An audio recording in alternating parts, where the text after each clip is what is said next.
Esqueça tudo o que você sabe sobre construção. O que está acontecendo agora no Oriente é ficção científica virando realidade diante dos nossos olhos. Imagine uma máquina capaz de devorar 96 piscinas olímpicas de terra em um único dia. Visualize um monstro de aço que imprime pontes no ar, desafiando a gravidade sem precisar de guindastes. Estes são 8 titãs de metal que estão, neste exato momento, reescrevendo as leis da física e a geografia do planeta. Mas onde termina o limite dessa força? E o que acontece quando essas bestas mecânicas começam a construir cidades inteiras sem humanos? Bem-vindo à era onde o impossível se torna rotina. Nossa jornada começa onde a terra bruta é conquistada. Nas vastas minas da Mongólia interior, opera um colosso que desafia a compreensão humana. À primeira vista, seu cérebro se recusa a acreditar na escala desta escavadeira de roda de caçambas. Não é apenas um veículo, é uma estrutura móvel da altura de um edifício de 20 andares. Sua roda frontal, equipada com dezenas de caçambas de aço, gira sem parar, descascando camadas inteiras da crosta terrestre como se fosse a casca de uma laranja. A fome desta máquina é avassaladora. Ela movimenta 240 mil metros cúbicos de terra a cada 24 horas. Para colocar isso em perspectiva, seria o suficiente para encher 96 piscinas olímpicas antes do sol nascer novamente. O som é o de uma montanha sendo triturada, enquanto este gigante se arrasta sobre lagartas do tamanho de ônibus. A demanda de energia é tão grande que ela precisa de sua própria subestação elétrica para ganhar vida. Quando ela termina seu turno, a paisagem não foi apenas escavada, ela foi transformada para sempre. Mas soltar a terra é apenas o começo. Para carregar essa montanha, é necessária uma força cirúrgica. Se o titã anterior era sobre volume, este é sobre potência pura concentrada. Entre em cena a Mega Mining Shovel, uma pá mecânica que faz equipamentos comuns parecerem brinquedos de criança. Erguendo-se a 22 metros de altura, o equivalente a um prédio de 7 andares, esta máquina gera uma força de ataque superior a 3.000 toneladas. Ela consegue cravar seus dentes de metal diretamente na rocha sólida, dispensando o uso de explosivos. Cada movimento de sua caçamba é um espetáculo de força bruta. Em uma única colherada, ela levanta 75 toneladas de material. Imagine 12 elefantes africanos adultos sendo erguidos ao mesmo tempo em um único movimento fluido. Desenvolvida pela corporação estatal CITIC, ela opera com uma eficiência assustadora. Um único operador, controlando tudo de uma cabine de 360 graus, faz o trabalho de 50 escavadeiras convencionais. Onde antes havia uma parede de pedra, num instante resta apenas uma cratera. Mas uma vez extraída, essa carga massiva precisa ser movida. E para transportar o peso de 12 elefantes, você precisa de um veículo que faça o chão tremer. Nas entranhas da mineração, a logística é o maior desafio. A resposta é o FMWL-600, um carregador que redefine o conceito de transporte. Este não é apenas um caminhão, é um leviatã de borracha, capaz de carregar 600 toneladas de carga útil. Para subir até a cabine, o piloto precisa escalar uma escada equivalente a 3 andares de altura, olhando para baixo sobre um império de poeira. O coração desta besta pulsa com 4.000 cavalos de força, consumindo combustível como uma pequena usina. Seus pneus são titânicos, com 4 metros de diâmetro. Mas o verdadeiro milagre não é o tamanho, é a precisão.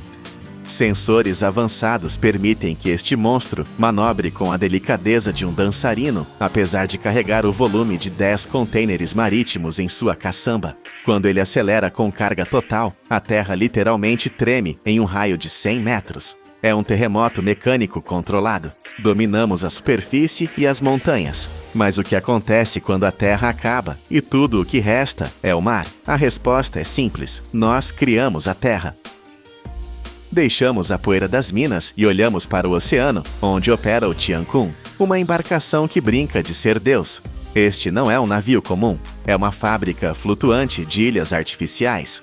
Com 140 metros de comprimento, ele carrega um cabeçal de corte com dentes de tungstênio, capaz de triturar o fundo do mar a 35 metros de profundidade. O processo é violento. A rocha submarina é pulverizada e sugada por bombas de 23.000 cavalos de força, sendo disparada para 15 quilômetros de distância. A produtividade é insana, 6.000 metros cúbicos de sedimentos movidos por hora. Imagine encher 2 piscinas olímpicas com rocha a cada 60 minutos, dia e noite. Foi assim que ilhas inteiras surgiram no meio do oceano. É a engenharia redesenhando o mapa do mundo. A nova Terra foi criada. Agora, ela precisa ser conectada. Para isso, descemos para a escuridão total, onde rasteja uma serpente de metal. Enquanto ilhas surgem no mar, uma revolução acontece no subsolo. As tuneladoras modernas são as máquinas mais complexas já feitas para o mundo subterrâneo. Imagine um cilindro metálico com 17 metros de diâmetro, na altura de um prédio de 5 andares, avançando através da rocha sólida a 15 metros por dia. A frente desta máquina devora a rocha, mas o gênio está na parte de trás. É uma fábrica móvel. Enquanto escava, ela instala automaticamente as paredes de concreto, ventilação e iluminação. O túnel nasce pronto atrás da máquina. Em Pequim, mais de 30 dessas serpentes operaram ao mesmo tempo, passando a 50 metros abaixo de prédios históricos, sem causar uma vibração sequer na superfície. Muitas vezes, ao final do trabalho, a máquina é grande demais para sair, sendo sepultada para sempre na sua própria criação. Os túneis abriram o caminho, mas para cruzar abismos, precisamos de um predador aéreo. Saímos da escuridão para o céu. Construir pontes costumava levar anos. A China mudou isso com uma máquina de 580 toneladas que parece desafiar a gravidade. Ela opera suspensa no ar, sem guindastes no chão. A operação é hipnótica. A máquina se apoia nos pilares já erguidos, estendendo-se sobre o abismo. Ela carrega uma viga de concreto de 900 toneladas em sua barriga. Com precisão milimétrica, ela deposita a viga, conectando os pilares, e usa a própria ponte que acabou de criar para avançar. É como ver uma ponte se imprimindo sozinha no ar. O que levaria semanas é feito em horas. Foi assim que 40.000 quilômetros de trilhos de alta velocidade foram construídos. As conexões estão feitas. Mas o que acontece quando o passado bloqueia o futuro? Nós não destruímos, nós movemos. Aqui vemos a força bruta, aplicada com delicadeza. Quando uma escola de 7.600 toneladas em Xangai precisou sair do lugar, a solução não foi demolir, foi transportar. Usando plataformas hidráulicas robotizadas, engenheiros levantaram o prédio inteiro do chão. O edifício foi apoiado sobre centenas de rodas controladas por computador. Cada grupo de rodas suporta 40 toneladas e se ajusta ao terreno. A escola caminhou 60 metros, girando e manobrando. O mais impressionante, as crianças continuaram estudando lá dentro. A estabilidade é tão absoluta que um copo de café numa mesa não derramaria uma gota. Essa tecnologia permite salvar a história, enquanto modernizamos as cidades. Agora que dominamos o antigo, resta a fronteira final, a construção autônoma. Chegamos ao topo do mundo. Nos arranha-céus, os humanos não estão mais sozinhos. A plataforma de escalada automática é um robô que constrói prédios. É um casulo azul que abraça o topo do edifício e sobe sozinho. Esta fábrica aérea usa braços robóticos para despejar concreto e instalar aço. Quando um andar fica pronto, o sistema inteiro se empurra para cima hidraulicamente. Na Torre 118 de Tianjin, isso permitiu erguer 4 andares em apenas uma semana. A precisão é absoluta. O desvio é menor que 2 milímetros em centenas de metros de altura. Um sistema de inteligência artificial aprende e melhora o processo sem ajuda humana. É como ter o melhor construtor do mundo, trabalhando 24 horas por dia sem cansar. Começamos com monstros que comem terra e terminamos com robôs que tocam o céu. Essas 8 máquinas são a prova de que a palavra impossível não existe mais para a engenharia. A questão não é mais se podemos construir uma ilha ou mover um prédio. A questão é, como será o mundo em 10 anos, quando essas tecnologias forem o padrão? O futuro não está chegando. Ele já foi construído peça, por titãs de aço. O Canadá construiu o que é, sem dúvida, a artéria de asfalto mais monstruosa do planeta. Imagine uma estrada com 18, às vezes 20 faixas de largura, pulsando com 500 mil de veículos todos os dias. Mas este gigante não é um símbolo de triunfo, é um símbolo de paralisia. Ele queima 56 bilhões de dólares todos os anos em fumaça e tempo perdido.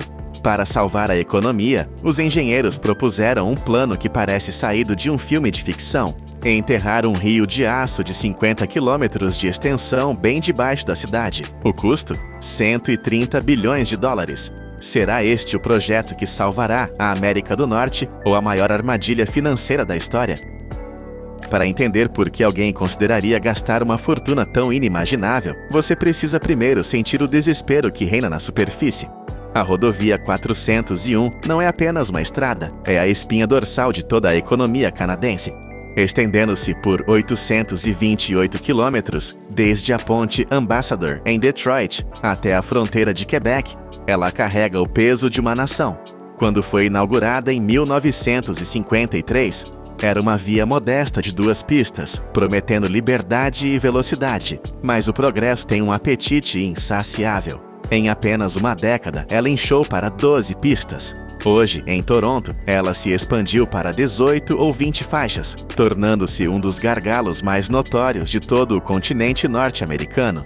O trecho entre Ranfort Drive e a rodovia 427 vê um volume de tráfego que supera as lendárias e caóticas autoestradas de Los Angeles e Atlanta. Estamos falando de 500 mil veículos, dia após dia, lutando por cada metro de asfalto.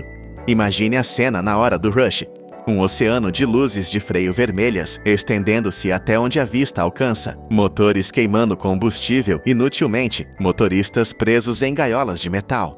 O custo dessa imobilidade é astronômico. Caminhões parados significam fábricas paradas. A região da Grande Toronto perde 44,7 bilhões de dólares canadenses anualmente apenas devido a esse congestionamento. Se olharmos para toda a província de Ontário, o número salta para 56,4 bilhões. 60% de todas as mercadorias que viajam por caminhão entre o Canadá e os Estados Unidos passam por aqui. Isso representa 2,7 bilhões de dólares em produtos diariamente. Um único acidente, um único caminhão tombado, pode paralisar linhas de montagem em Detroit e esvaziar prateleiras em Ontário. E há o custo humano e ambiental. Cada caminhão em marcha lenta emite quase 8 kg de dióxido de carbono por hora. E no trecho conhecido como Beco da Carnificina, entre Windsor e London, a neblina e a velocidade já causaram desastres horríveis, incluindo um engavetamento de 100 carros em fevereiro de 2025. Quando não há mais espaço para crescer para os lados, a única opção que resta é cavar fundo. Diante desse cenário apocalíptico, o governo de Ontário ressuscitou uma ideia que é tão ambiciosa quanto aterrorizante: construir um túnel contínuo de 50 quilômetros sob a cidade mais densamente povoada do país. Não estamos falando de um simples buraco no chão. O plano técnico prevê uma estrutura que desafia a engenharia moderna. Imagine um complexo subterrâneo de 3 andares, um verdadeiro bolo de camadas feito de concreto reforçado e aço. Um nível seria dedicado exclusivamente ao tráfego que flui para o leste. Outro nível, isolado, levaria os veículos para o oeste. E o terceiro nível, talvez o mais crucial, seria reservado para o peso pesado: caminhões de carga e transporte público. A ideia é conectar Brampton e Mississauga, no oeste, a Markham e Scarborough, no leste, criando uma via expressa que ignora completamente o caos da superfície. O primeiro-ministro Doug Ford já colocou este projeto na lista de prioridades nacionais, buscando aprovações ambientais aceleradas. Para realizar essa façanha, seriam necessárias máquinas perfuradoras de túneis, as TBMs, verdadeiros vermes mecânicos de centenas de toneladas, que mastigam rocha sólida e deixam para trás um tubo de concreto acabado. Mas desenhar isso em um plano digital é fácil. A realidade física de perfurar sob arranha-céus, bairros residenciais antigos e infraestrutura existente é um pesadelo logístico. Estamos falando de uma cirurgia invasiva no coração geológico de uma metrópole viva, onde um erro de cálculo pode ter consequências catastróficas. Para compreender a verdadeira escala do desafio, precisamos olhar para além das fronteiras do Canadá. A história da engenharia global está repleta de lições duras sobre túneis. O Eurotúnel, que conecta o Reino Unido à França, tem uma extensão semelhante de 50 quilômetros. Mas há uma diferença crucial. Ele transporta apenas trens elétricos. Mesmo assim, para garantir a segurança, foi necessário construir 3 tubos separados para ventilação e evacuação. Agora, imagine um túnel rodoviário dessa extensão, cheio de carros e caminhões emitindo calor e gases de escape. A necessidade de sistemas de ventilação seria monumental. Como você troca o ar de 50 quilômetros de subsolo sem criar chaminés tóxicas em toda a cidade? Olhemos para o Japão, uma nação conhecida por sua proeza técnica. O túnel Yamachi em Tóquio tem apenas 18 quilômetros, menos da metade do que Toronto propõe. Ainda assim, os engenheiros japoneses levaram mais de 20 anos para concluí-lo. Se o Japão precisou de 2 décadas para 18 quilômetros, quanto tempo Toronto levará para 50? Na Austrália, o túnel North Connex de Sydney, com apenas 9 quilômetros, exigiu torres de exaustão enormes para dissipar a poluição, gerando protestos dos moradores. Na Índia, o túnel Zojila requer saídas de emergência a cada 250 metros. Aplicar esses padrões de segurança sobre Toronto significaria construir milhares de poços de acesso, sistemas de supressão de incêndio e salas de pânico subterrâneas. A densidade de tecnologia necessária para manter as pessoas vivas e seguras a 30 metros de profundidade é algo que raramente foi tentado nessa escala em um túnel rodoviário urbano. Essa complexidade técnica nos leva diretamente ao aspecto mais chocante de todo o projeto: o preço. Projetos de túneis têm uma reputação notória de estourar orçamentos. Em Ottawa, um estudo para um túnel minúsculo de 3 quilômetros custou milhões e o projeto explodiu para 2 bilhões antes de ser cancelado. Em Seattle, o túnel SR-99, de apenas 3 quilômetros, custou 3,3 bilhões de dólares e sofreu anos de atrasos quando a máquina perfuradora quebrou no subsolo. Agora, aplique essa matemática ao monstro de Toronto. As estimativas iniciais mais conservadoras sugerem que apenas 10 quilômetros custariam 1,7 bilhões de dólares. Quando você extrapola isso para a extensão total de 50 quilômetros e adiciona a complexidade dos 3 níveis, o custo total estimado atinge a marca vertiginosa de 90 bilhões de dólares americanos. Se incluírem linhas ferroviárias como prometido, a conta pode subir para 130 bilhões. Para colocar isso em perspectiva, esse valor é comparável a todo o orçamento anual de defesa do Canadá. É dinheiro suficiente para construir mais de 100 hospitais de última geração. E o tempo? Especialistas preveem que, no melhor cenário, a construção levaria de 15 a 20 anos. Estamos falando de 2 décadas de obras. Tentar acelerar o processo exigiria comprar mais máquinas perfuradoras, cada uma custando cerca de 150 milhões de dólares. E mesmo com todo o dinheiro do mundo, a geologia é imprevisível. Uma máquina quebrada, um lençol freático inesperado ou uma falha na rocha podem paralisar o trabalho por meses, enquanto o medidor de custos continua girando furiosamente. Mas o custo financeiro é apenas metade da história. O custo físico para a região seria devastador. Para abrir um buraco desse tamanho, os engenheiros teriam que remover dezenas de milhões de toneladas de terra e rocha. Imagine uma frota interminável de caminhões basculantes, dia e noite, transportando essa montanha de detritos para fora da cidade. Isso equivale a centenas de milhares de viagens, adicionando ainda mais tráfego e poluição às estradas que o projeto promete aliviar. Um estudo interno do governo sugere que a poluição do ar durante a construção poderia ser 20 a 30 vezes pior do que a de uma obra rodoviária normal. As comunidades locais vivem com medo do barulho constante, das perfuratrizes e da poeira fina que cobriria seus bairros. Há também o risco geológico real de subsidência, o solo assentando e afundando acima do túnel, o que poderia rachar fundações de casas e edifícios na superfície. Ambientalistas alertam que a rota proposta atravessa ecossistemas vitais, como o rio Don e áreas úmidas que servem de refúgio para a vida selvagem. Além disso, há a questão dos recursos.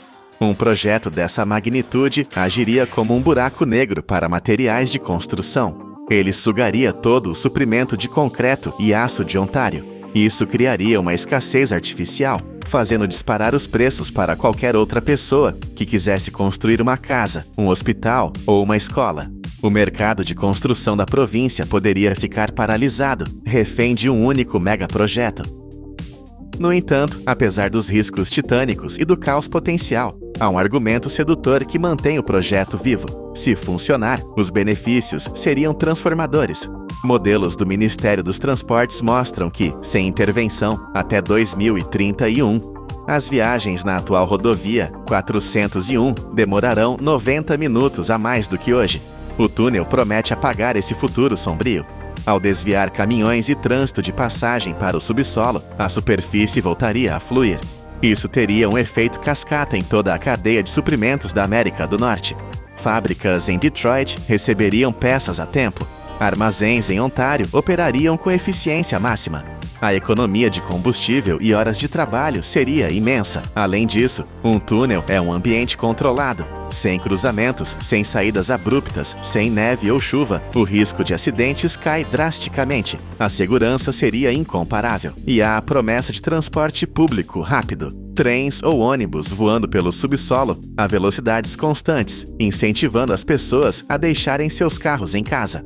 Para a economia local, a construção criaria 10 mil empregos diretos, sustentando famílias de engenheiros e operários por uma geração inteira.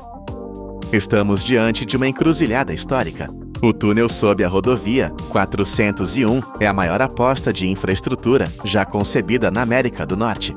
Se for bem-sucedido, será uma maravilha do mundo moderno, um novo padrão de eficiência que fará a Interestadual 95 parecer obsoleta. O Canadá terá resolvido seu maior problema logístico e garantido seu futuro econômico. Mas se falhar, se os custos dobrarem como tantos outros megaprojetos, ou se a construção se arrastar indefinidamente, Ontário herdará uma dívida que sufocará seus serviços públicos por décadas.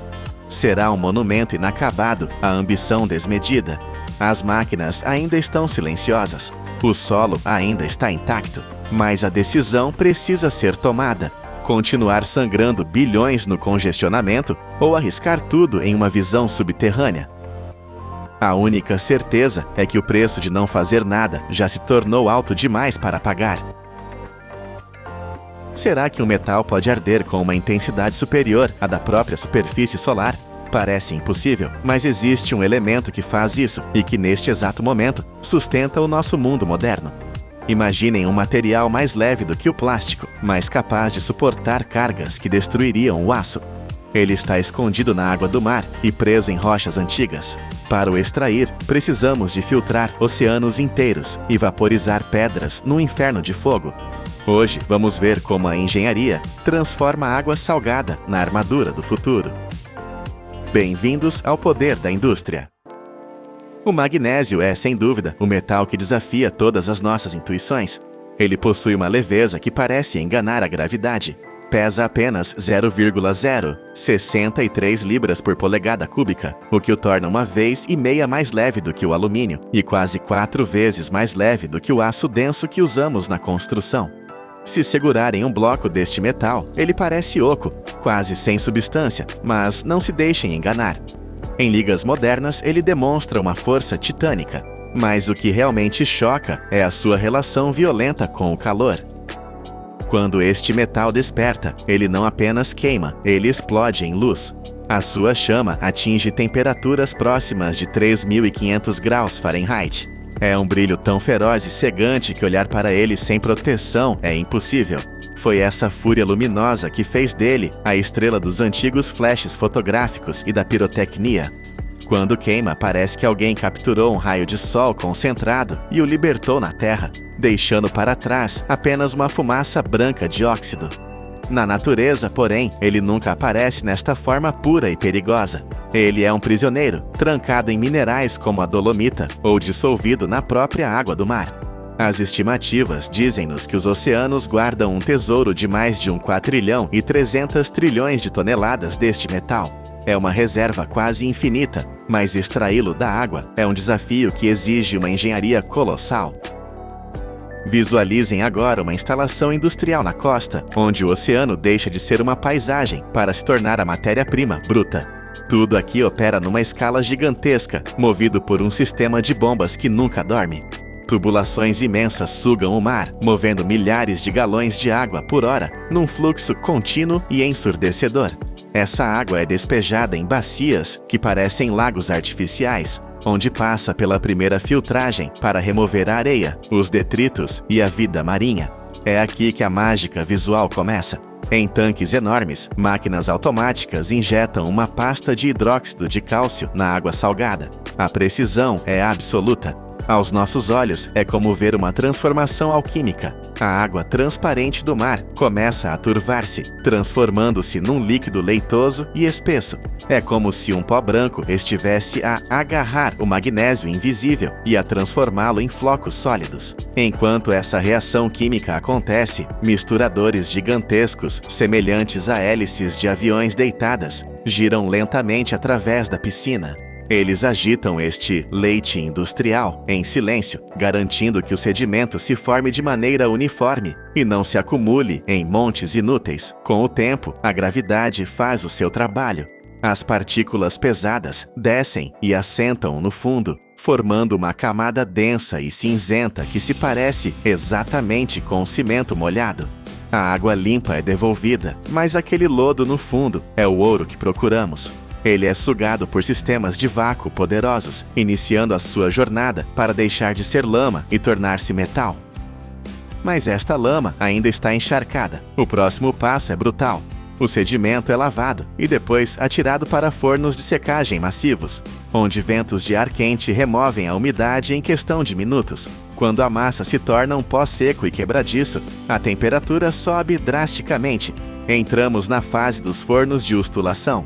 Aqui, o calor excede os 1380 graus Fahrenheit.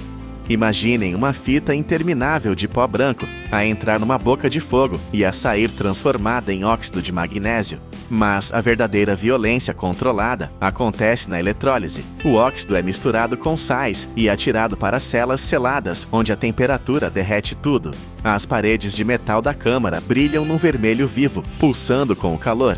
Lá dentro, o material não é mais pó, é uma sopa densa, brilhante e letal.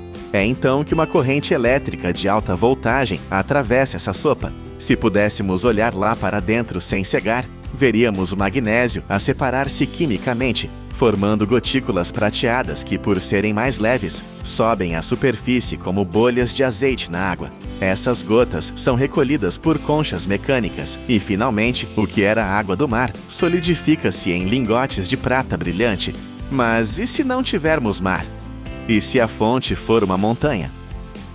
Aí entra a força bruta da mineração. No caso da rocha chamada dolomita, o processo começa com explosões que fazem tremer o chão na pedreira. Não há nada de delicado aqui. Escavadeiras titânicas carregam pedaços de rocha do tamanho de frigoríficos para trituradores de mandíbula. Estas máquinas mastigam a pedra sólida com um ruído ensurdecedor, quebrando-a em pedaços menores que podem viajar em correias transportadoras. A rocha moída é então alimentada em fornos rotativos gigantescos, tubos de aço que giram lentamente e que são aquecidos a uns impressionantes 1650 graus Fahrenheit. De fora, só vemos o brilho do metal incandescente, mas lá dentro, a rocha está a ser cozinhada até se decompor quimicamente.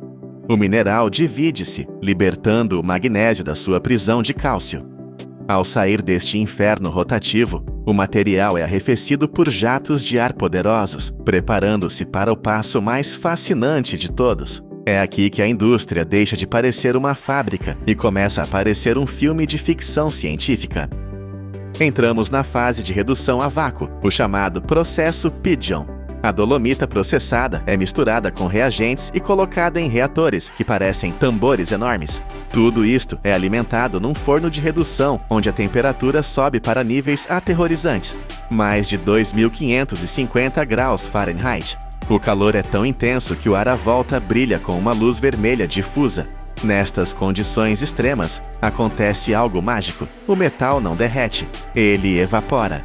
O magnésio transforma-se em vapor, libertando-se da mistura sólida e subindo através do forno. Estas partículas de gás viajam para uma câmara de condensação, um cilindro de aço mantido frio propositadamente. Quando o vapor de magnésio toca nas paredes frias, ele condensa-se instantaneamente, formando cristais brilhantes que parecem uma geada de prata ou um gelo metálico. É uma visão de beleza industrial pura. Em ambientes sem oxigênio, braços robóticos ou raspadores mecânicos recolhem estes cristais preciosos. Este gelo metálico é então derretido novamente, em cadinhos que parecem poços de luz líquida, para remover qualquer impureza final. O líquido prateado é vertido em moldes, arrefecendo para se tornar, finalmente, um lingote sólido. Cada barra de metal é o resultado de uma jornada épica, de uma pedra explodida na montanha, passando pelo estado de vapor, até se tornar um bloco sólido nas nossas mãos. O mundo produz cerca de 1 milhão de toneladas deste metal por ano, com a China a dominar 85% do mercado. Mas por que tanto esforço? Porque a indústria automóvel, aeroespacial e eletrônica está desesperada por leveza. Usar ligas de magnésio num carro reduz o peso das peças em 20 a 35% comparado com o alumínio. Isso significa carros que gastam menos combustível e voam mais longe. Nos Estados Unidos, a quantidade de magnésio em cada carro quadruplicou nos últimos 20 anos e continua a subir. Ele está na carcaça do seu portátil, na estrutura das câmaras e nos esqueletos dos aviões. É um material que absorve vibrações e dissipa calor melhor do que quase qualquer outro. Apesar de ser inflamável e difícil de produzir, a sua combinação de leveza e força torna-o insubstituível. No início perguntamos se um metal podia brilhar mais que o Sol. Sim, ele pode. Mas a verdadeira força do magnésio não está na sua chama cegante, mas na sua capacidade de tornar a nossa civilização mais leve. Das profundezas escuras dos oceanos até os céus onde voam os jatos. Este metal viajou através de bombas gigantes, correntes elétricas mortais e fornos que vaporizam a rocha. Ele é o fantasma que materializamos para construir o futuro. E com a procura a duplicar na próxima década, a era do magnésio está apenas a começar. Inscrevam-se no canal Poder da Indústria para mais jornadas, onde transformamos o impossível em realidade. Imaginem um engarrafamento de 70 quilômetros, uma serpente de metal e fumaça, onde 50 milhões de toneladas de carga ficam presas todos os anos, tentando atravessar uma única passagem nos Alpes. Mas a 1,7 km abaixo desse caos, uma batalha de 8 bilhões de euros está acontecendo. Engenheiros não estão apenas cavando um buraco, eles estão tentando transformar a montanha em uma planície, desafiando a própria gravidade. Para entender por que estamos gastando bilhões para perfurar o coração da Europa, você precisa sentir o peso da história e da física esmagando a economia atual. Durante séculos, o Passo de Brenner foi a única garganta por onde o norte da Europa conseguia respirar e trocar mercadorias com o sul. Em 1867, construímos uma ferrovia sobre ele, e na época foi um triunfo. Mas o que era um milagre no século XIX, hoje se tornou uma armadilha mortal para a eficiência. O problema é a gravidade. A antiga linha férrea serpenteia montanha acima com uma inclinação de 2,6%. Pode parecer um número pequeno se você estiver subindo a pé, mas para um trem de carga moderno, carregado com milhares de toneladas de aço, madeira ou eletrônicos, essa inclinação é um muro vertical. A física é implacável. Quanto mais íngreme a subida, menos peso a locomotiva consegue puxar. O resultado é humilhante. Trens poderosos são forçados a rastejar a meros 70 km por hora, queimando freios e energia, muitas vezes precisando de 2 ou 3 locomotivas apenas para vencer a subida. E nas estradas, a situação é um pesadelo visual. A autoestrada construída nos anos 70, a famosa A13 na Áustria e a 22 na Itália, está saturada. De 3 milhões de toneladas de carga transportadas por caminhões em 1970, saltamos para números que desafiam a lógica. Hoje, 2,5 milhões de caminhões rugem por essas curvas todos os anos.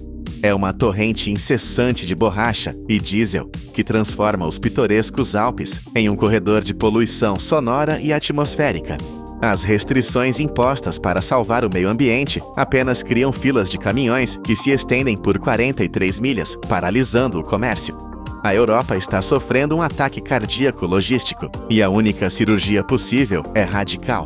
Parar de tentar passar por cima da montanha e começar a passar através dela. É aqui que entramos no ventre da besta. O projeto do Túnel de Base do Brenner, ou BBT, é uma das obras de engenharia mais audaciosas já concebidas pela humanidade. Esqueça a ideia de um simples túnel escuro. O que está sendo construído aqui é uma catedral subterrânea, um sistema complexo de galerias que faria as pirâmides parecerem brinquedos de criança. A escala é aterrorizante. Estamos falando de 2 tubos principais, cada um com 8 metros de diâmetro, correndo paralelos por 55 quilômetros. Mas a extensão não é o número mais chocante. O verdadeiro desafio é a profundidade. No ponto mais crítico, o túnel mergulha a 1.730 metros abaixo dos picos de rocha sólida. Para colocar isso em perspectiva, imagine empilhar 2 edifícios Burj Khalifa, o prédio mais alto do mundo, de cabeça para baixo, dentro da terra, e ainda assim você mal tocaria o teto do túnel. A essa profundidade, as regras do jogo mudam. A pressão da rocha acima é esmagadora, tentando fechar o buraco a cada segundo. E há o calor. O núcleo da montanha é quente, com temperaturas que podem transformar o canteiro de obras em um forno se não houver ventilação massiva. O projeto é tão vasto que os engenheiros não podiam simplesmente começar a cavar e esperar pelo melhor. Em 2007, eles iniciaram a perfuração de um túnel exploratório, que corre entre os 2 tubos principais. Esse túnel menor é os olhos da operação, sondando a geologia traiçoeira anos à frente das escavações principais. No futuro, ele servirá para drenagem e manutenção, garantindo que a artéria principal nunca pare. E para garantir a segurança em um ambiente tão hostil, a cada 37 quilômetros existem estações de emergência subterrâneas colossais, verdadeiros bunkers de sobrevivência escavados na rocha, capazes de proteger centenas de pessoas se o impensável acontecer. Estamos reescrevendo o mapa geológico da Terra, criando um novo nível 0, onde antes existia apenas abismo. Para devorar uma montanha desse tamanho, a força humana não é suficiente. Precisamos de monstros mecânicos. Entram em cena as tuneladoras, ou TBMs, fornecidas pela gigante alemã Herrenknecht. Estas não são simples máquinas, são fábricas móveis de 200 metros de comprimento, pesando 1.800 toneladas cada uma. Imagine 30 tanques de guerra fundidos em uma única linha de aço e tecnologia, e você começa a entender o poder dessas bestas. O projeto utiliza várias delas simultaneamente, cada uma batizada com um nome, como a famosa Virginia ou a Gripper. A operação dessas máquinas é um espetáculo de violência controlada. Na frente, uma cabeça de corte giratória de 8 metros de diâmetro, cravejada com discos de aço ultra duro, pressiona contra a face da rocha com milhares de toneladas de força. Quando a máquina liga, ela tritura granito e guinai-se como se fossem açúcar. O barulho é ensurdecedor, o chão treme e a poeira é instantânea. Mas o que acontece dentro da máquina é pura elegância. Enquanto a cabeça destrói a montanha na frente, o corpo da máquina constrói o túnel atrás. Braços robóticos pegam segmentos de concreto pré-fabricados, cada um pesando toneladas, e os encaixam perfeitamente nas paredes recém-escavadas, criando um anel hermético. É um ciclo contínuo de destruição e criação. A máquina Virginia, por exemplo, entrou para a história ao avançar 860 metros em um único mês. Isso é quase 1 quilômetro de rocha sólida, que levou milhões de anos para se formar, sendo apagada em 30 dias. Essas máquinas são a prova de que, com a tecnologia certa, não existe obstáculo intransponível. Elas transformam o caos geológico em um tubo de concreto perfeito, guiado por lasers com precisão milimétrica, garantindo que, após dezenas de quilômetros na escuridão, os túneis se encontrem com um erro menor que o tamanho de uma moeda. Mas seria arrogância pensar que podemos dominar os Alpes apenas com robôs. A montanha tem defesas que quebram até o aço mais duro. O túnel atravessa uma das zonas geológicas mais complexas da Europa, incluindo a temida falha periadriática. Aqui, as placas tectônicas colidiram eras atrás, deixando a rocha fraturada, instável e imprevisível. Lançar uma TBM de 200 metros nessas zonas seria suicídio para o equipamento. A máquina poderia ficar presa, esmagada pela montanha que se move. É aqui que a tecnologia futurista cede lugar à brutalidade da velha guarda, o método de perfuração e detonação. Cerca de 50% de todo o túnel está sendo escavado assim. Esqueça a precisão silenciosa. Aqui reina o trovão. Enormes perfuratrizes fazem buracos profundos na face da rocha, que são então recheados com explosivos industriais. Quando a detonação acontece, a onda de choque percorre a espinha da montanha, estilhaçando a rocha rebelde em uma chuva de pedras. O momento após a explosão é o mais perigoso. O teto do túnel está exposto, cru e instável. A equipe corre contra o tempo. Máquinas projetam concreto líquido, o shotcrete, diretamente nas paredes para criar uma casca endurecida instantânea, enquanto parafusos de ancoragem de vários metros de comprimento são cravados na rocha para costurar as fraturas. É uma guerra de trincheiras nas profundezas, onde a química dos explosivos e a coragem dos mineiros abrem caminho metro a metro. Enfrentamos 5 tipos diferentes de rocha, e cada metro avançado é uma vitória conquistada com suor, barulho e perigo constante. É a engenharia em sua forma mais visceral. Toda essa destruição gera um subproduto colossal. Ao escavar esses túneis, estamos removendo 21 milhões de metros cúbicos de rocha. Para você visualizar, isso é entulho suficiente para encher arranha-céus inteiros. Se tentássemos tirar tudo isso usando caminhões convencionais, precisaríamos de uma frota de 190 caminhões pesados saindo do túnel a cada hora, dia e noite. Imagine um caminhão saindo a cada 20 segundos. Isso criaria, ironicamente, o maior engarrafamento de caminhões de lixo do mundo, paralisando a obra e as estradas que estamos tentando salvar. A solução foi transformar o subsolo em uma autoestrada de detritos. A Herrenknecht projetou um sistema de esteiras transportadoras gigantescas que correm ao longo de todo o túnel. É como um rio de borracha e aço que flui sem parar. Essas esteiras têm a capacidade insana de mover 5.000 toneladas de rocha por hora. O material flui para fora da montanha silenciosamente, sem emitir fumaça, sem criar trânsito.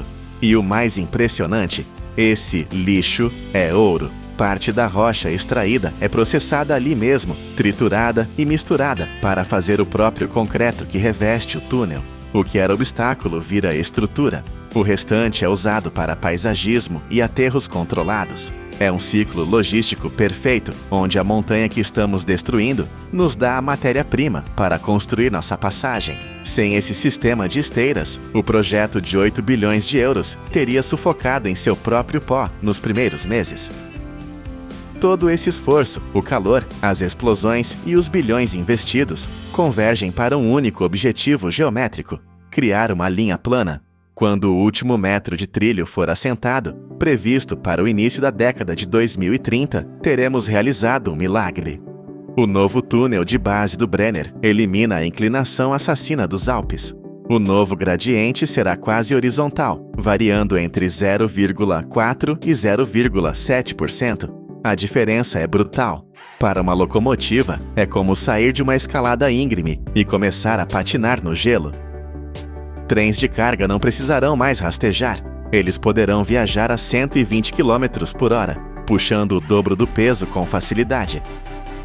O que antes levava horas de luta mecânica, agora será um disparo rápido e silencioso. Mas a revolução humana é ainda maior. Para os passageiros, o tempo vai colapsar.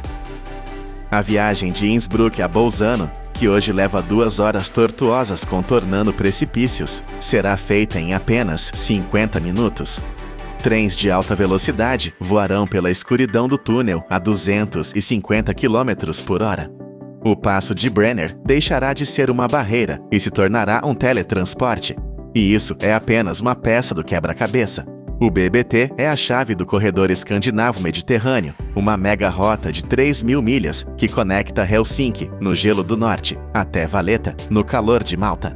Estamos costurando o continente europeu, unindo o norte e o sul com uma linha ininterrupta de eficiência.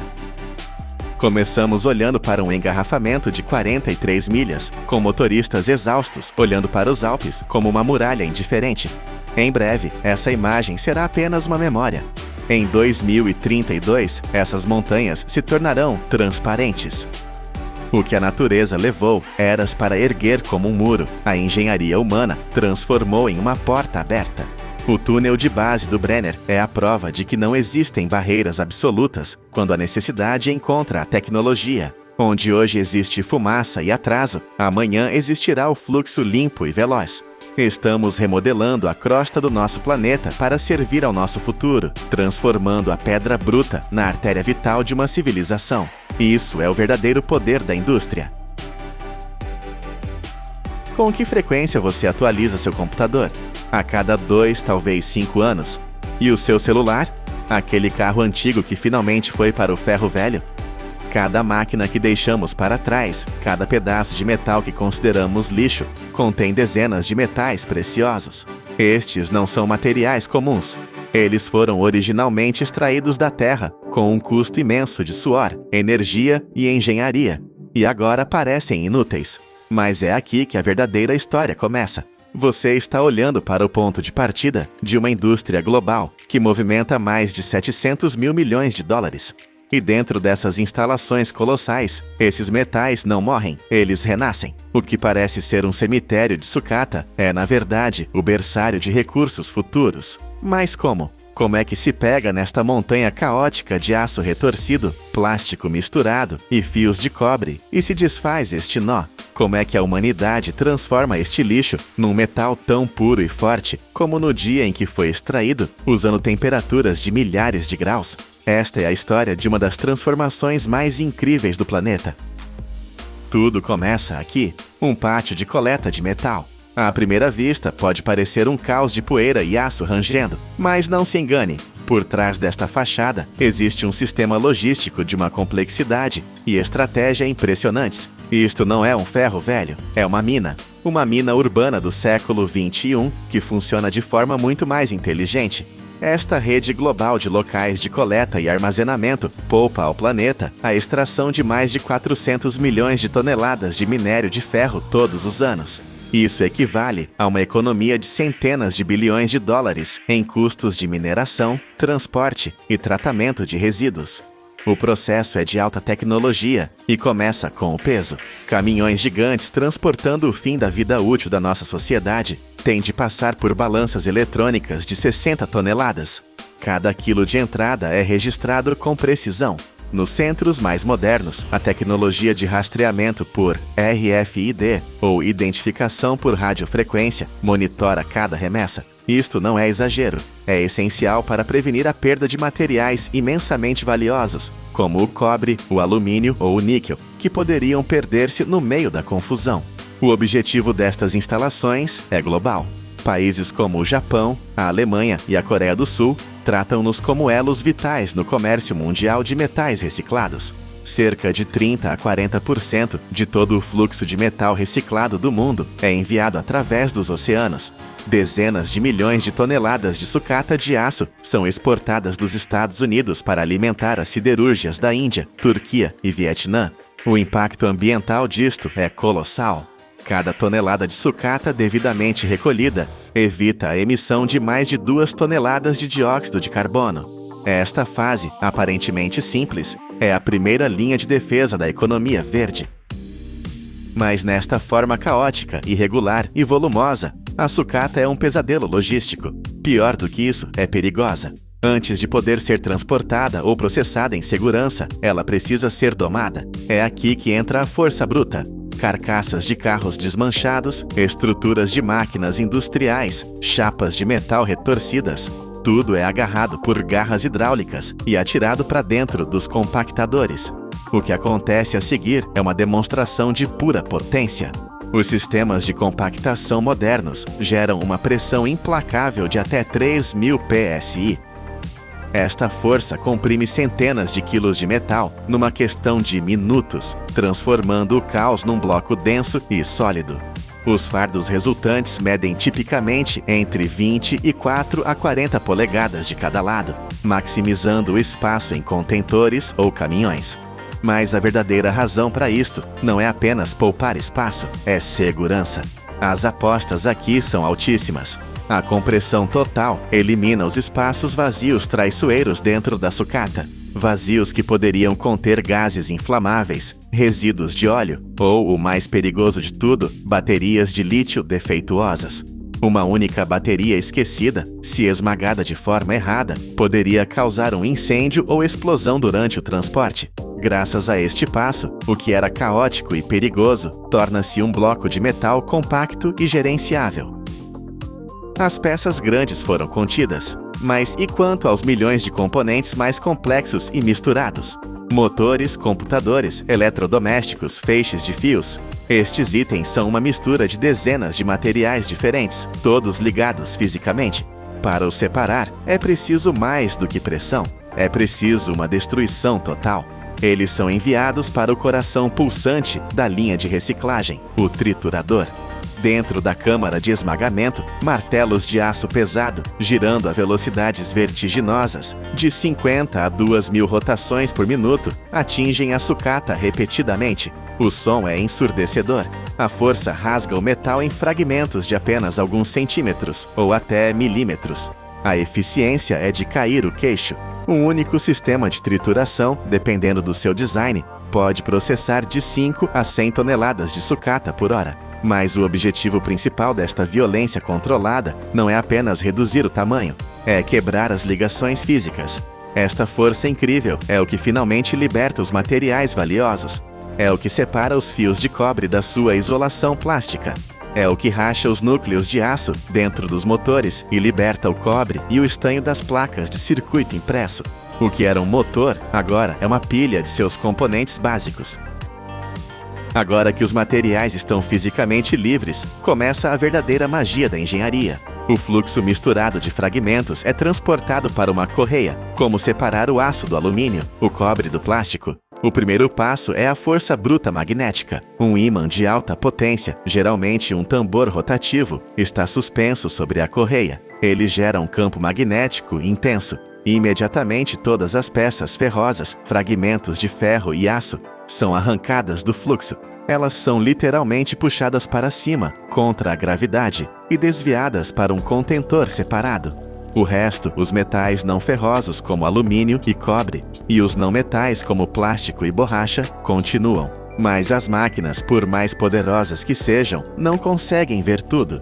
É aqui que as apostas sobem novamente e o filtro mais preciso de todos entra em ação: o ser humano. Sob iluminação intensa, os trabalhadores operam em linhas, os seus olhos treinados e mãos rápidas fazendo o que nenhum sensor consegue fazer com tanta adaptabilidade. Eles procuram por aquilo que pode comprometer toda a fusão. Uma liga metálica misturada que poderia contaminar um lote inteiro. Uma bateria danificada que passou despercebida. Peças eletrônicas ou componentes contaminados com graxa.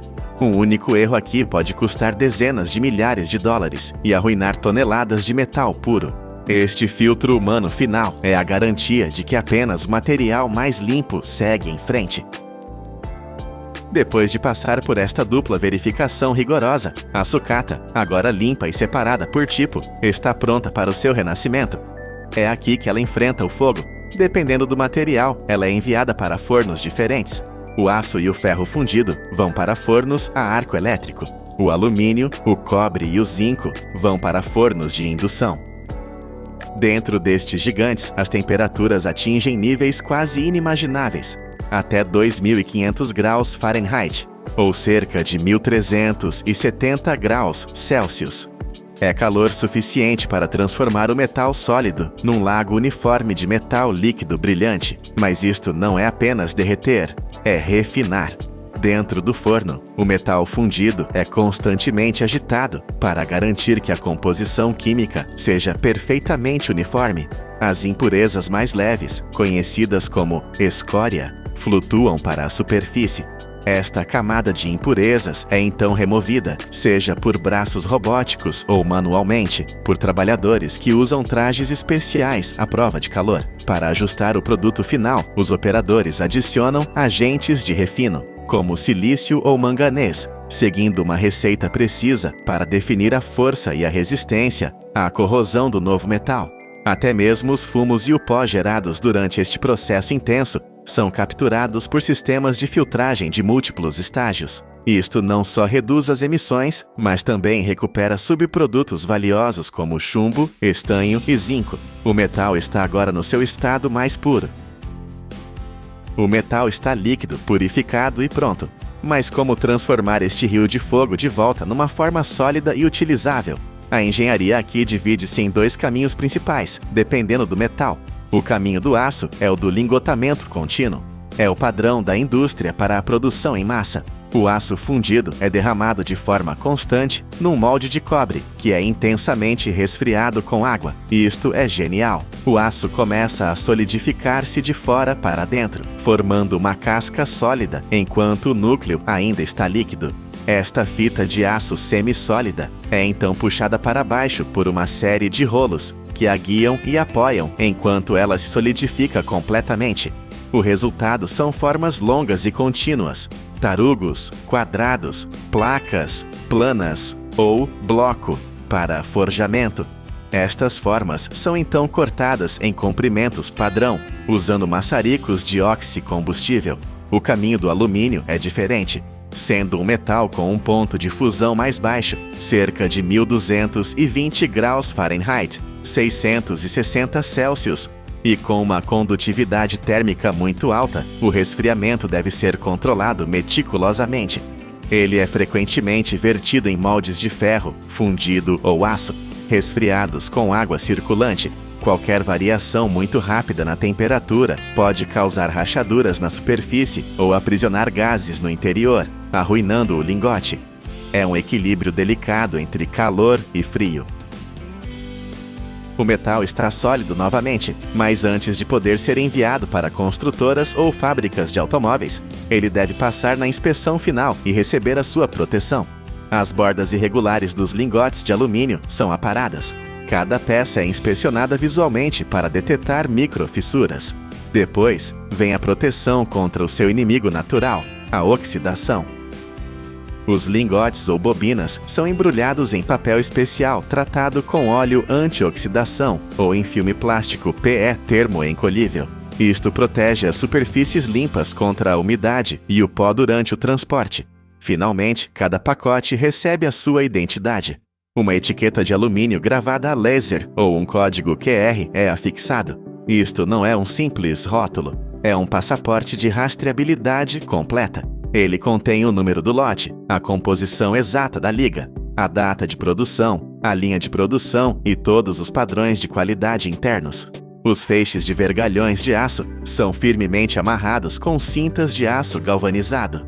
As bobinas de aço laminado são envoltas em papel resistente à ferrugem. O que era sucata caótica é agora um produto industrial de alta tecnologia, totalmente rastreável e pronto para o seu próximo ciclo de vida.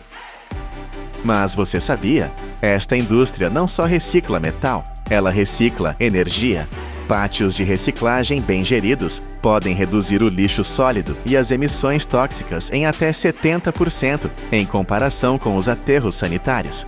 Você sabia que cada tonelada de aço reciclado poupa mais de 2 toneladas de emissões de CO2? E que alguns daqueles trituradores são tão potentes que podem processar 100 toneladas de sucata numa única hora? Voltamos a pensar naquele computador antigo, naquele carro que chegou ao fim da linha. De fragmentos que pareciam ter alcançado o fim definitivo de suas vidas, a indústria de reciclagem de metais forjou uma jornada completamente nova. Cada lingote de alumínio fundido e cada bobina de aço laminado que sai destas fábricas é mais do que apenas um produto. É a prova de que os materiais podem ser revividos. É um testemunho do que acontece quando a engenhosidade humana e a tecnologia se unem. O aço e o alumínio não são apenas renascidos. Eles tornam-se mais uma vez a espinha dorsal de milhões de estruturas modernas, prontos para construir o nosso futuro. Neste objeto, não há revestimento de ouro, nem diamantes incrustados na superfície. É apenas um conjunto de folhas agrícolas secas, enroladas umas sobre as outras.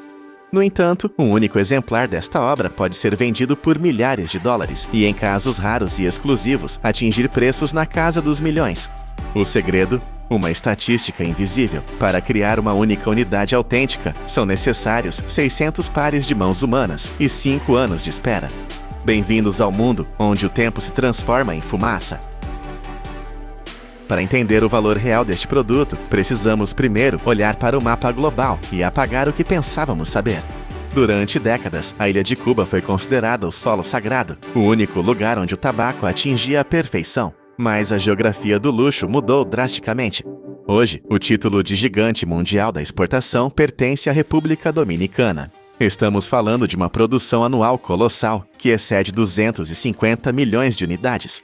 A razão para essa mudança tectônica não é apenas política ou comercial, é uma obsessão pela qualidade.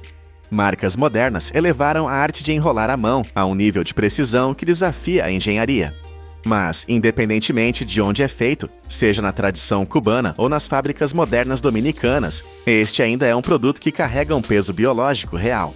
É crucial entender que, embora muitas vezes sejam confundidos com cigarros comuns, a realidade química é brutalmente diferente. Uma única unidade pode conter de 10 a 20 vezes mais nicotina do que um cigarro convencional. As toxinas são absorvidas diretamente pela mucosa da boca, mesmo sem a inalação profunda, criando um caminho direto para o vício e aumentando o risco de danos graves à laringe e ao esôfago. A fumaça é mais densa, mais pesada e carrega consequências sérias. No entanto, antes que este produto se torne um perigo para a saúde ou um símbolo de status milionário, ele começa sua jornada de uma forma incrivelmente frágil e pequena. A criação de um prêmio de luxo não começa com máquinas barulhentas, mas com o silêncio de um laboratório agrícola. Tudo se origina de sementes menores que a cabeça de um alfinete. Estas sementes microscópicas são selecionadas com rigor genético e semeadas em bandejas de solo estéril, onde a vida começa sob proteção total. Elas são cobertas levemente com um meio de crescimento especial, apenas o suficiente para reter a umidade vital, mas permitindo a passagem da luz necessária para ativar a planta. Cada bandeja é então colocada dentro de estufas seladas, verdadeiros santuários biológicos, onde a temperatura, a umidade e a luz são monitoradas com uma precisão de quase hora em hora. Em apenas alguns dias, os primeiros brotos verdes rompem a terra. Nas 4 a 6 semanas seguintes, essas mudas crescem de forma constante até atingirem uma altura de aproximadamente 15 a 20 centímetros. Neste estágio, elas estão prontas para deixar a proteção da estufa e enfrentar a realidade do campo aberto. Em fazendas de alta qualidade, dedicadas exclusivamente a produtos artesanais, o transplante é uma operação cirúrgica feita inteiramente à mão. Cada muda é colocada em fileiras retas, em solo solto e aerado. O detalhe mais impressionante aqui é o espaçamento. A distância entre cada planta é medida rigorosamente pela largura de uma mão humana. Isso é vital para evitar que as folhas se toquem e para dar às raízes espaço suficiente para ancorar profundamente na terra. Em muitas plantações na República Dominicana e na Nicarágua, os agricultores seguem um cronograma de plantio quase religioso. O trabalho acontece apenas no início da manhã. Nessa hora sagrada, a luz do sol é suave, a umidade é alta e o solo permanece macio, criando as condições ideais para que as plantas jovens criem raízes sem sofrer o choque do calor tropical. Uma vez que as plantas criam raízes e estabelecem um crescimento constante nos campos, o cultivo entra em sua fase mais agressiva, o controle de crescimento. O objetivo aqui não é apenas deixar a planta viver, mas forçá-la a produzir as folhas da mais alta qualidade possível. Esta etapa dura aproximadamente 6 a 8 semanas de vigilância constante. Todos os dias, os produtores monitoram a cor das folhas, a firmeza do caule e a umidade do solo, ajustando a irrigação gota a gota. Quando as plantas atingem uma altura de cerca de 1,20 m a 1,5 m, a natureza tenta seguir seu curso. Botões de flores roxas pálidas começam a se formar no topo. Isso sinaliza o momento para uma intervenção humana drástica, conhecida como topping. Os trabalhadores removem manualmente a ponta superior da planta antes que as flores desabrochem. Ao fazer isso, a energia vital da planta é redirecionada. Ela para de tentar se reproduzir e concentra toda a sua força no desenvolvimento das folhas, tornando-as mais grossas e ricas em óleos. Quando o caule da planta ultrapassa 1,5 m, a colheita começa. Diferente da agricultura industrial, onde máquinas ceifam campos inteiros em minutos, aqui o processo é lento e deliberado, durando mais de um mês. Os agricultores colhem em estágios, subindo camada por camada, pois cada altura da planta oferece um sabor diferente. A camada mais baixa é conhecida como volado, folhas finas e leves que queimam uniformemente. Cerca de uma semana depois, as folhas viso de seção intermediária são colhidas. São mais espessas e aromáticas. Finalmente, sob o sol escaldante, chega a vez do ligero, as folhas do topo. Ricas em óleos essenciais e nicotina devido à exposição prolongada à luz solar. Estas são as folhas mais fortes, usadas para dar corpo e força ao charuto. A colheita é inteiramente manual porque cada folha deve permanecer intacta, sem quebras, sem hematomas, como se fosse um tecido precioso. Assim que as folhas são colhidas, elas são levadas para longe do sol, para o interior escuro e ventilado dos celeiros de cura. Aqui não há máquinas de secagem rápida. O processo depende da arquitetura tradicional e da paciência. Cada folha é amarrada e pendurada em postes de madeira que se estendem até o teto, criando um mar de vegetação suspensa. Começa então a cura, uma transformação química lenta. A clorofila verde se decompõe e os compostos aromáticos começam a nascer. O cheiro dentro do celeiro muda drasticamente, do odor de grama cortada para um aroma doce e terroso. Ao longo de 30 a 45 dias, as folhas mudam de cor, do verde vivo para o amarelo e finalmente para um tom marrom cobre. Trabalhadores experientes controlam esse processo, abrindo e fechando janelas de madeira para regular a umidade. Um erro de cálculo e o lote inteiro pode apodrecer ou secar demais e virar pó. Mas o verdadeiro teste de fogo acontece a seguir, a fermentação. As folhas são empilhadas em grandes montes, chamados pilones. Sob o próprio peso, a pressão e a umidade geram calor. A temperatura interna começa a subir naturalmente, como se a pilha estivesse viva. Os trabalhadores inserem termômetros longos no coração da pilha. O limite é crítico. Se a temperatura passar de 50 graus Celsius, o tabaco cozinha e estraga. Para evitar isso, quando o calor atinge o ponto máximo, a pilha inteira é desmontada manualmente, as folhas são sacudidas para esfriar e a pilha é reconstruída. Esse trabalho exaustivo de virar a pilha se repete de 3 a 5 vezes. É um ciclo de calor e trabalho braçal que pode durar até 6 semanas para as folhas mais fortes, garantindo que toda a amônia e as impurezas sejam expulsas, deixando apenas o sabor puro. Após sobreviver ao calor da fermentação, o tabaco entra na fase de seleção, onde a visão e o tato humano são as únicas ferramentas. Fardos compactos são abertos e as folhas são espalhadas em mesas. Mestres classificadores examinam cada folha individualmente, avaliando a textura, o brilho do óleo e a elasticidade. Elas são separadas em 3 categorias sagradas: tripa para o enchimento, capote para a estrutura e capa para a beleza exterior. Mas há um obstáculo físico a ser removido: a veia central da folha. Essa haste grossa faria o charuto queimar torto. No entanto, a folha seca é quebradiça como vidro. Para resolver isso, os fardos passam por uma câmara de umidificação por 12 a 24 horas, até que as folhas fiquem macias como seda. Então, com um movimento rápido e preciso, os trabalhadores arrancam a veia central à mão. Para as folhas de capa, a remoção é total, dividindo a folha em 2 metades perfeitas. Para o enchimento, apenas a base dura é retirada. Agora, limpas e classificadas, as folhas são empacotadas novamente e colocadas em salas de envelhecimento. Aqui, o tempo para. Algumas folhas de capa premium são deixadas no escuro por até 10 anos antes de serem usadas. É um investimento de longo prazo, onde o capital fica parado, amadurecendo lentamente. Quando o envelhecimento termina, os mestres misturadores entram em cena. Eles são os arquitetos do sabor, combinando folhas de diferentes anos e colheitas para criar uma receita consistente. Eles conseguem distinguir as nuances do tabaco apenas pelo toque nos dedos e pelo cheiro no ar. Com a receita definida, chegamos ao coração da fábrica, a mesa do torcedor. Aqui, a velocidade mecânica encontra a arte. O processo de construção é dividido em 3 camadas. Primeiro, o enchimento. O torcedor pega as folhas de tripa e as dobra em espiral na palma da mão. Isso cria canais de ar internos que permitirão que a fumaça flua sem esforço. Em seguida, ele envolve esse núcleo com o capote, uma folha resistente que funciona como a fundação de um prédio, segurando tudo no lugar. O charuto bruto é então colocado em um molde de madeira com ranhuras cilíndricas e prensado por dezenas de minutos para fixar a forma perfeita. Mas a mágica acontece na etapa final, a aplicação da capa. O torcedor retira o charuto do molde e seleciona a folha mais perfeita, elástica e sem veias. Com uma faca curva chamada chaveta, ele recorta a folha e começa a enrolá-la. É uma operação que exige tensão perfeita. Aperte demais e o charuto não fuma. Deixe solto demais e ele se desfaz.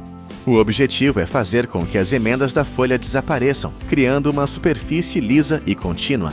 Na ponta, a cabeça do charuto é selada com uma gota de cola vegetal insípida e uma tampa redonda de tabaco é aplicada com precisão cirúrgica. Um mestre experiente pode completar essa obra de engenharia manual em apenas 2 a 5 minutos, produzindo centenas de unidades idênticas por dia. Mesmo depois de pronto, o charuto não pode sair da fábrica. Ele deve passar por um controle de qualidade implacável.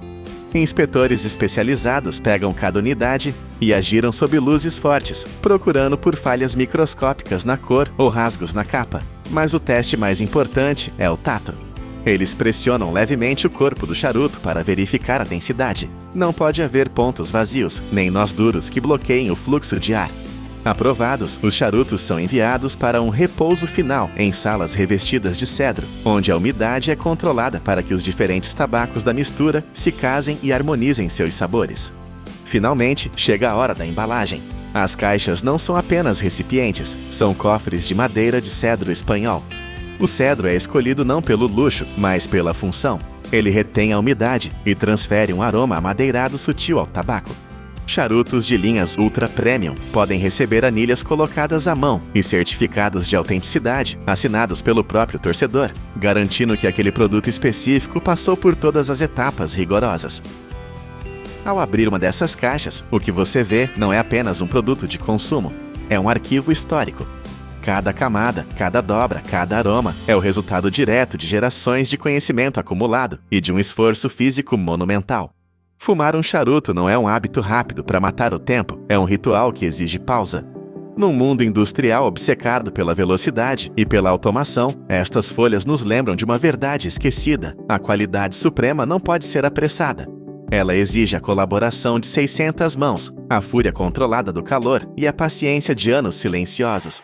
Se esta jornada pelo mundo da manufatura extrema impressionou você, deixe seu like, compartilhe sua opinião nos comentários e inscreva-se no canal Poder da Indústria. Continuaremos a desvendar as histórias épicas por trás das coisas que moldam o nosso mundo.